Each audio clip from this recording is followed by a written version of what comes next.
Multiply 7.3 by 9.8 using long multiplication.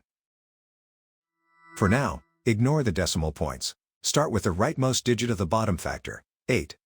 8 times 3 is 24. Put 4 in this column and carry 2. 8 times 7 plus the carried 2 is 58. The first partial product is 584. Now use the next digit to the left, 9. Start one place to the left. 9 times 3 is 27. Put 7 in this column and carry 2. 9 times 7 plus the carried 2 is 65. The second partial product is 6,570. Now add the partial products, working from right to left. In the ones column, 4 plus 0 is 4. In the tens column, 8 plus 7 is 15. Put 5 in this column and carry 1. In the hundreds column, 5 plus the carried 1 is 11. Put 1 in this column and carry 1. In the thousands column, 6 plus the carried 1 is 7.